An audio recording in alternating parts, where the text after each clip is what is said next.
Hi, my name is Tony Tona, and I'm going to paraphrase a short story and show a video about Hurricane Katrina that hit New Orleans in 2005 and the neighboring parishes. Gulfport, Mississippi was one of them. Weeks later, the Holy Spirit asked me to visit Gulfport to buy a car or cars, not sure of the amount at the time, and it didn't matter. I didn't have enough money to buy one car. When I arrived, I met a pastor from the Church of God that lost his church building. I asked him if there was any one person from his congregation that lost cars. He said yes. I told him to send me the name of the person or persons upon my return to Maryland. When I returned to Maryland, I met a friend, Jimmy, who was a car wholesaler in a parking lot by accident one day. I told him my story and needed to buy a car or cars. It was not clear how many cars at the time. He looked at me and paused for a minute and said, "Let's buy 10 cars and I'll buy all 10 cars and ship them on a car carrier." I just went wild. I called the pastor back in Gulfport, told him to give me a list of 10 names. He went wild also, and we both started praising the Lord over the phone. Eventually, Jimmy bought the 10 cars and had them shipped. Please watch this video. Some parts are shaky, not clear. A young person took this video, and I am grateful. I did my best to piecing it together, and I hope you enjoy it. It's a beautiful miracle that took place in my life, and I want to share it with you. God bless you. In Jesus' name, amen.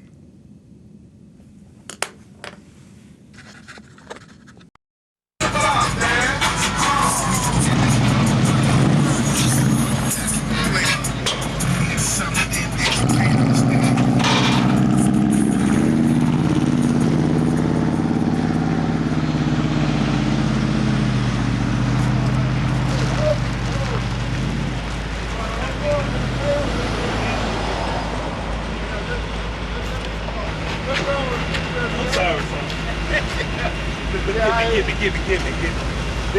These are the cars that were sent to people who was in need of cars, and we appreciate it very much.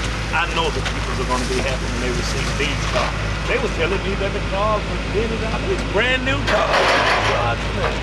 That's Bishop Nichols driving the first one now. Hey, I want that truck.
Don't make them think that Don't put us.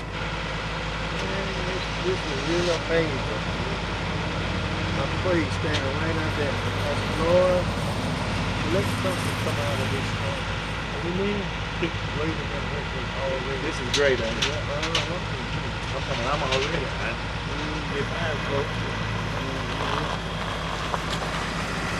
Yeah, that's right. Me, Bishop Nick. Ooh, that's clean. I told you that's a shower. I said, me, That's me and Bishop Nichols finna start us a car lot here. Big cut.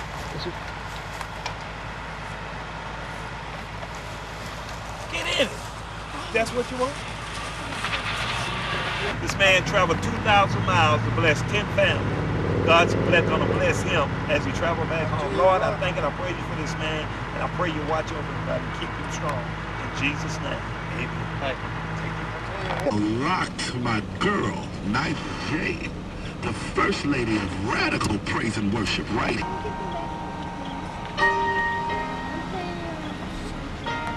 He's preparing me for something.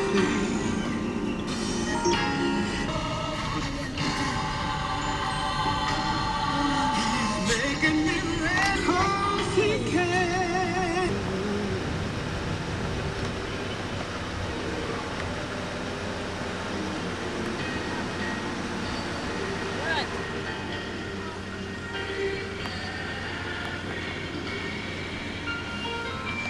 Preparing me for something that I cannot handle right now, right now. He's making me ready just because he can. He can.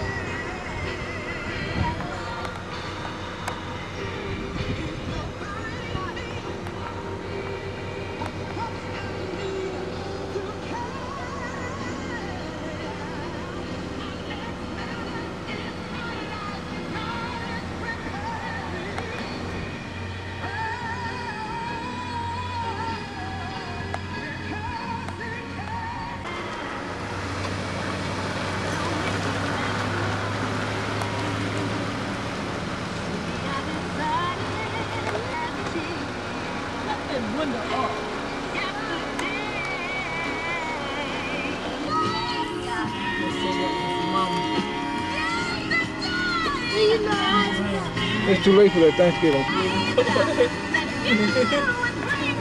There's nothing thank you for. So, and this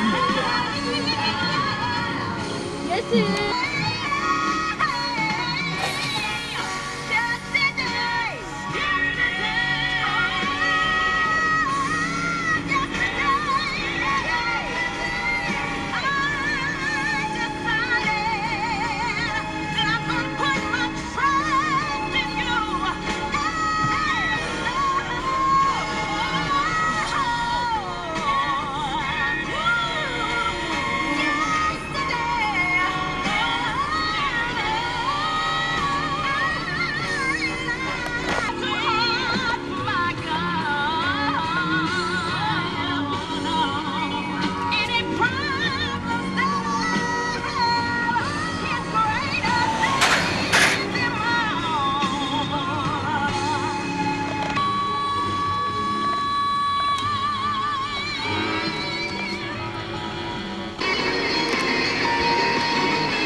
thank you, Jimmy Thompson. God bless. Get them in back. Get the cars in back. You know, it's really a blessing because, you know, in situations and times like this here, we're really looking forward to what God is blessing us with, and we thank and praise God somebody had the mind to bless us in such a way. I thank God for it because it's really, truly a blessing. God sent man, angel in the sky. And we thank you. Amen. Thank you. Think about that car. It's great. It is so great. Look at the pose on it too. And I appreciate it. Oh, do that. Oh. Thank you, Mr. Thompson. I appreciate you from the bottom of my heart. I'd like to thank Mr. Jimmy Thompson for this car. It's a beautiful car. I love it. Thank you a lot. Really appreciate it. All right, go ahead. Hi, my name is Nieta. I have 3 kids, and I'm very appreciative for this car. Thank you so much for Mr. Jimmy Thompson. It will be well taken care of. Tell me how you like the car, and you go. Thank you, Jimmy Thompson, for giving me this car. And we sure appreciate it, me and my kids. Because I have nothing, and now I do. Thank you so much. Jimmy Thompson, for giving Mama this car. God bless you. Ready? Hi, my name is Christian Jackson. Thank you very much for the car that you gave us. I really appreciate it. Thank you, you did a good job. Thank you. Ready. Thank you, I'm Shatura Raymond. Thank you, Jimmy Thompson. I really appreciate it. No, ma'am, my sister. Yes, Mr. Jimmy Thompson. Thank you, Mr. Thompson, for what you're doing for us.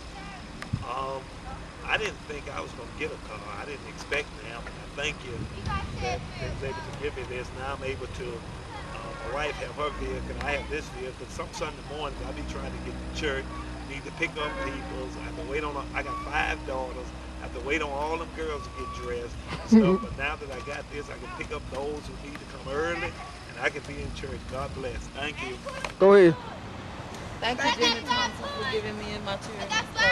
We really do need it, and I sure appreciate it. God bless you.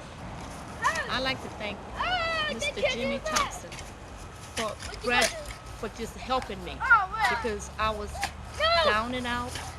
I didn't have a place to live, and my car got destroyed, and I appreciate everything that he's done for me. May God.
Now, I'm not trying to change any of the rules. I'm showing to you that it's black and white and it's in red. I mean, it's all here.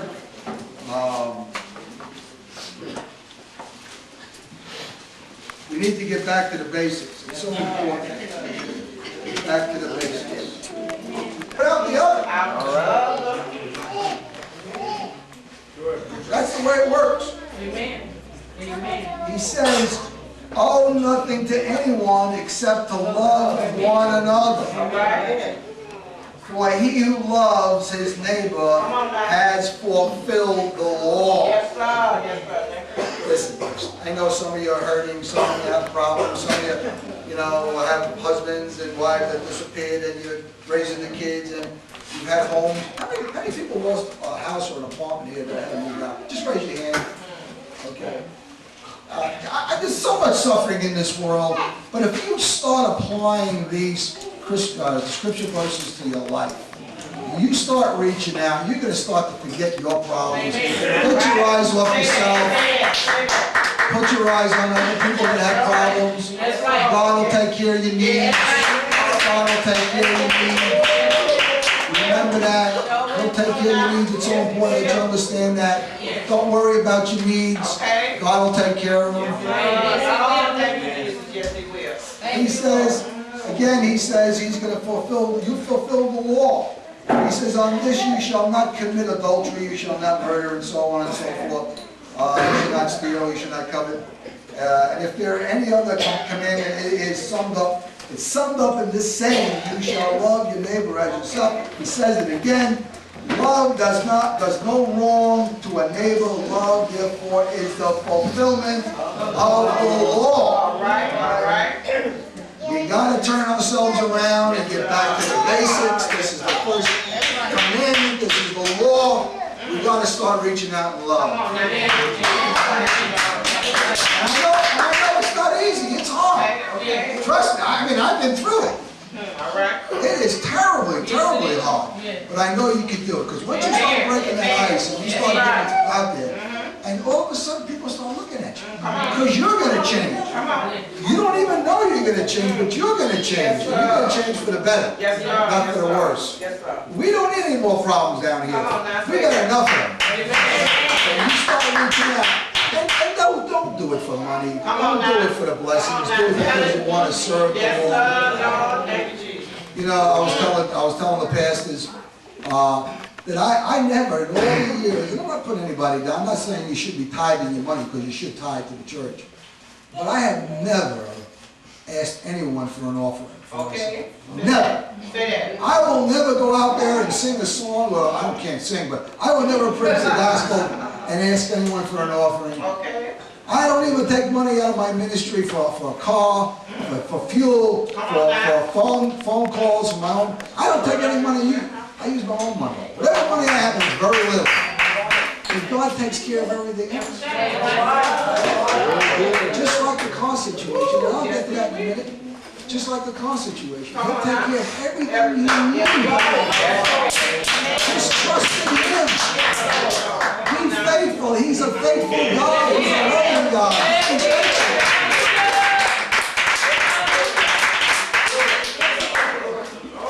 Leviticus.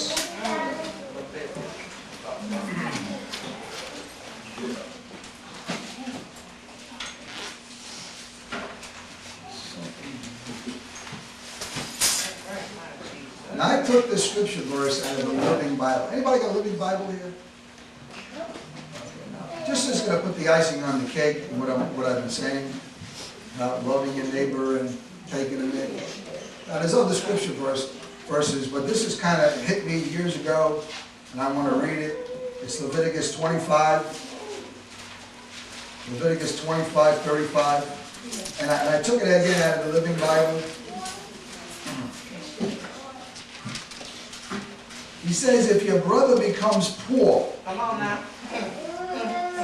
You are responsible to help him. Ooh, yes, sir. You are responsible. All right. It's not only the pastors. Come on now. You are responsible. Preach it. Tell it. Preach it. To help. Tell it. Preach it. Invite him to live with you as a guest in your home. Okay, come on now. Come on now. He didn't say, oh, there's nothing in the Bible that talks about shelters. And I'm involved with quite a few shelters up north. Okay? But there's nothing in the Bible that says stick them in a shelter. You know what that does? It washes our hands. God doesn't want us to wash our hands. God wants us to put our hands on Him. And you can't put your hands on Him if He's in a shelter. Come on now. Tell it. He says invite Him to live with you as a guest. That's powerful stuff. You know, you never really hear a lot of these scripture verses being talked about. There's a whole new side of the Bible that very rarely is ever preached about the homeless and the poor and what the responsibility of the congregation is towards that person? Tell it. That's right. You need to go out there and you just need to start turning your lives around, and by doing that, you just start helping these people. Amen. Take your eyes off yourself, like I said before, and I know you're suffering. Now, I'm going to talk a little bit about the cause. Well, actually, I'm not going to talk about that right now. I'm going to go over a couple more scriptures, and then I'm going to talk about my New York trip. I don't know how much time do I have. Take your time. You tell me. Love, again, love is put into action. Love is put into action. Always remember that. Let's just do Galatians. Let's do Galatians, because that's the spirit. Let's do the whole thing on Galatians, then I'll talk. 13, I'm going to hop down after 22. Galatians 5:13, for you were called to freedom. Brethren, only do not turn your freedom into an opportunity for your flesh, but through love serve one another. And I know our flesh is always getting involved and it's working us. You know, you start getting these evil thoughts in your head, and all of a sudden you're thinking about them, and you're thinking about them, and you keep expounding on them, and it's growing, that thought's growing, and all of a sudden it becomes an imagination, and you're imagining all kinds of things, and then all of a sudden it just grabs you and pulls you down. See, I already caught you. Come on, baby. What you need to do is when that thought starts coming into your head, you need to start casting it out in the name of Jesus. Yes, sir. You cast it out in the name of Jesus, that evil thought, because that flesh wants to take you down. It wants you to suffer. You need to learn how to deal and fight that spirit, that evil spirit off. Yes, sir. Yes, sir. And you keep reading the Word, and you keep talking to God, and you keep coming to these meetings, and I assure you, and you start following the rules. Yes. And you start at number A, not at number B. Come on now. And you're going to win. Every situation you're in, you're going to win. Amen. There is nothing in the Word that says you're going to lose. You're going to win. You got Jesus in your life, you are going to win. Yes, sir. Yes, sir. It might take a little time, but you're still going to win. Amen.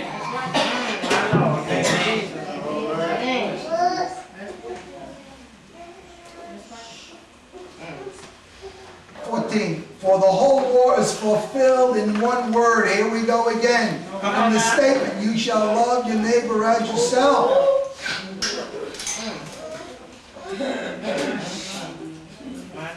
He keeps saying, you look at him, you have to fight. He's trying to tell us something here. He's trying to say, we missed the boat somewhere along the line. Okay. There's people suffering all over. There's people worse off than you. Come on now. Say that. Say that. Say that. You ought to take a trip to Haiti. Come on now. Yes, sir. They are starving to death. You go to Pakistan. Come on now. With that earthquake out there, they're freezing to death right now. Hey, is this building warm? Are you comfortable? Come on now. You got a little dessert coming or some food coming tonight? You're not going to starve in this country. All right. Tell it. You're not going to starve in this country. Tell it. Tell it. But we blame everybody else for our mistakes. Come on with it. We're even Come on with blaming, it. you know, I'm going to say something, you're probably getting a little upset. We're blaming FEMA, we're blaming the government. Okay, tell it. Come on, tell it. Preach, tell it. Preach now. Tell it. Preach, tell the truth. It's not FEMA's fault. Come on now. It's the church's fault. We're not doing our job. Yes, sir. We are not doing our job. We got all these big mega churches out there complaining about FEMA and the government. Come on now. No. Come on now. There's nothing in here. He says, I don't see, you see anything in the Bible that says FEMA is supposed to take care of it? Come on now. Say that. And we keep pushing the blame on FEMA instead of looking at ourselves in the mirror. We got to change our ways. If you want the light to shine on you, you got to change your ways. I still got to change. I got a long way to go. I'm not perfect. I keep working at it every day. I'm going to fall, but God will pick me right back up. Amen. Galatians, I'm going to go down to 22 of 5 chapter 5, verse 22. You've heard this 100 times. I'm going to say it again.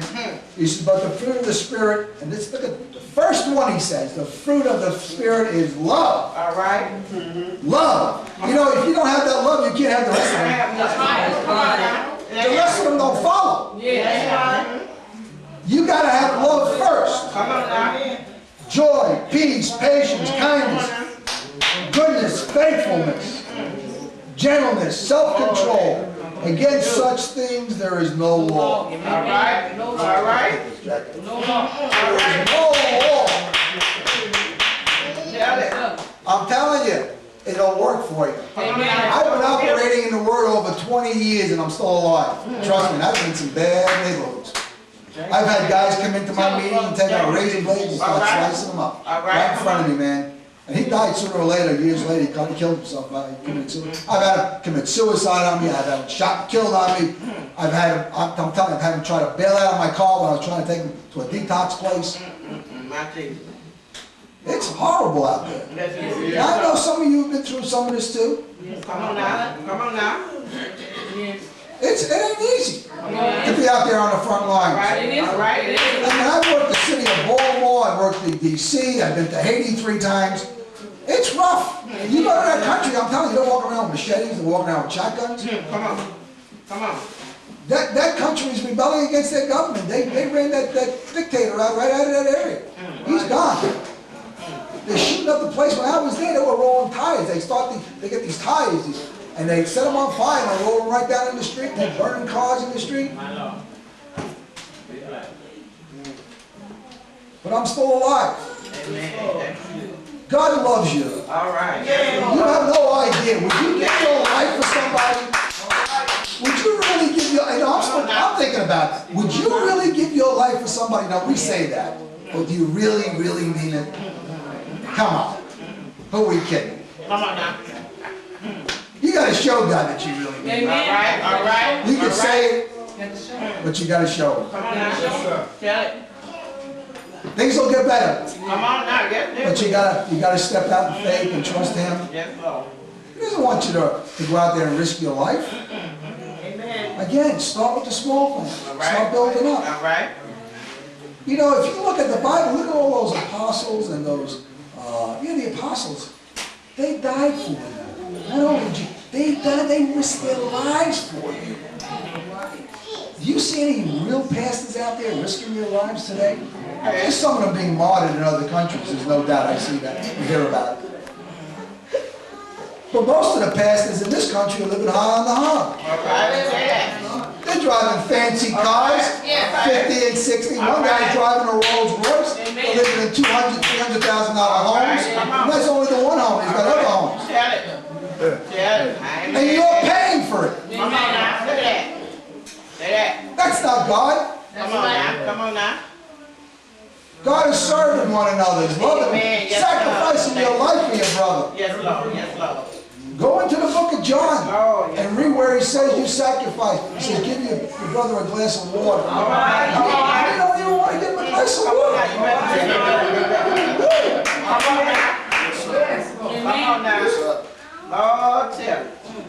Come on. I want to try to get the Spirit to break down, get those blinders off your eyes. All right. See. Come on now. Come on now. Come on with it. There's so much you could do in your own neighborhood. Yes, Lord. Yes, Lord. Yes, Lord. Every day. You see garbage in the street, just go pick it up. You see a garbage pail blown over by the wind, pick it up and put it down. You got somebody's lawn that needs to cut. Go over and cut the guy's lawn. You know he can't do it. Come on, man. That's love.